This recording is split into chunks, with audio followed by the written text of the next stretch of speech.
Hey guys, here we are with accounting day 3. We should be getting the hang of accounting. We've done quite a bit already, and we've gone through a lot of the same examples. So this is just kind of a different way of going about it. Rather than me just shooting out a business transaction, this is a different way to let our minds think about how, just from some of the definitions, how we can think of different things. So we'll start out in section 1. How does revenue affect owner's equity? So revenue is money that's coming into the business. So if you think about cash is an asset. So when assets increase, as long as we are not losing an asset, and even usually if a business does lose an asset, it should be something like inventory, where we are still creating some profit. So that would have a positive effect on owner's equity. So it's either cash is coming in from a service where we don't lose an asset, owner's equity increases through revenue, or we sell an item, a good, for a profit, and we increase an asset, decrease an asset, but hopefully we sell it for more than we bought it for, and that will also increase owner's equity. So that positively affects owner's equity or increases. How do expenses and withdrawals affect owner's equity? That's going to be the exact opposite. That's going to be a decrease in owner's equity. Expenses are cost of operating the business. We talked about that, minus zero minus. And withdrawals, when the owner withdraws money from the business as well, that's minus zero minus. So negatively affects owner's equity. What is the cost of operating a business called? I just gave it to you. That's called an expense, right? Telephone expense, marketing expense, salary expense. We go over all those different examples. Minus zero minus for expenses always. What account categories are affected when an owner withdraws money? We already talked about that. That's same as number 2, right? Owner withdraws money. What did the business lose? They lost cash, assets decrease, and then also you're going to see the capital in the owner's equity decrease as well. So it's minus zero minus assets and owner's equity. If assets are 1,000, owner's equity is 750. What are liabilities? All you have to do is plug and play here. Assets minus liabilities equals owner's equity. So 1,000 minus X equals 750. That's going to put liabilities at $250. All right, on to section 2. Section 2 is going to be, oh my gosh, I misspelled account. How embarrassing. I apologize. Now it's all fixed. All right, we're going to start putting some numbers into these columns here. So just 8 quick ones. And owner transferred $20,000 cash from personal savings account into the business. That's going to be easy. That's $20,000. That's what we received. Nothing for liabilities, and that increases owner's equity, right? That's revenue or owner depositing money in there. Purchased $3,000 worth of equipment with cash. So it's plus $3,000, and then we would have minus $3,000. We're just trading assets right there. That is all that is affected. For number 3, purchase $1,500 of inventory. So what did we gain? $1,500 inventory. We bought it on credit, so that increases our liabilities. And we go on to number 4. If we'd have paid cash, then obviously it would have been plus minus assets.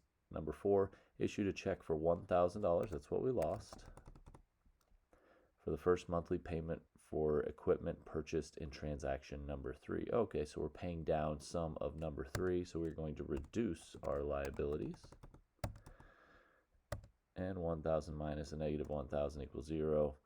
That's easy math right there. Number 5, received a payment cash. Okay, so we know that's going to be an asset. That's going to increase asset because that's what we're receiving on the date of service for design consulting. So this is a service. We're not losing any assets here for a service. If we would have lost a good or inventory, we would negatively impact our assets.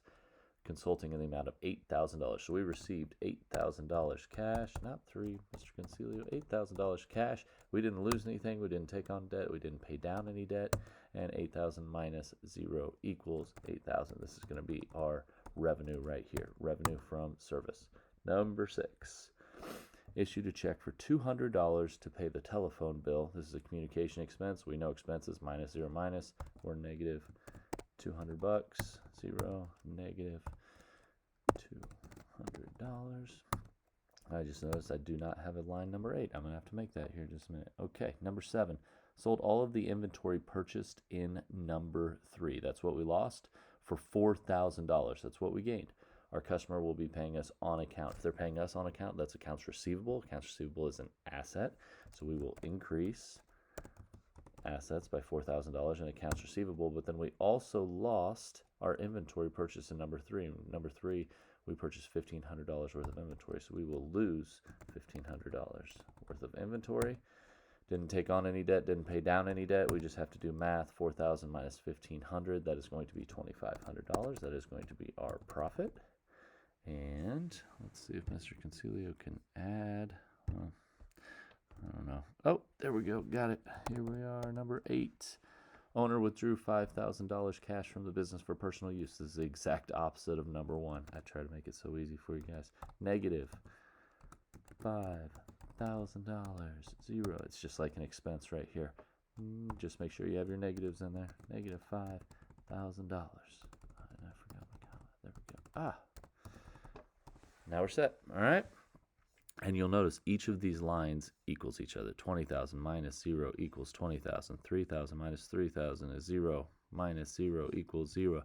1,500 minus 1,500 equals 0. Yes, all of these balance out, right? Each transaction needs to balance out. All right, we head over to number 3. Number 3, I'm not even going to write these down. I'm going to let you guys write them down. List and total the assets of the business. Receivable, that's an asset. Inventory is an asset. Cash is an asset. Office equipment is an asset. So write those down and then add up those numbers as well. Receivable, inventory, cash, office equipment. The amount owed by the business, that's accounts payable, right? What we need to pay, that's $7,000. That's easy. And then give the amount of owner's equity.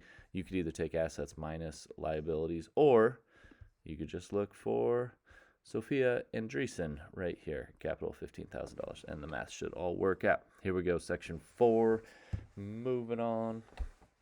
In section 4, things of value a business owns and holds value or uses to generate income. Same type of thing here. We're talking about assets here. Very good. Number 2 is tough, so I'm going to skip to 3, and then we'll come back to number 2. If owner's equity is 25.5 and assets are 37.6, liabilities are, you just set it up, assets minus liabilities equals owner's equity. So assets 37,600 minus X equals 25,500, 12,100, something like that. Check my math. All right, here we go. Number 2, if a customer sends in a payment on his account owed, right? We're the business. If a customer sends in a payment, okay, so we are going to receive a payment, which of the following statements is true? So they're going to send in a payment for an account that is owed. So if they're sending in a payment, we're definitely getting cash, because check is cash. Cash is an asset.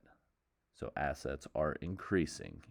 Now you have to figure out which one. Is it A or B? And I'm going to leave it here. I'm going to let you figure it out, right? We know assets are increasing.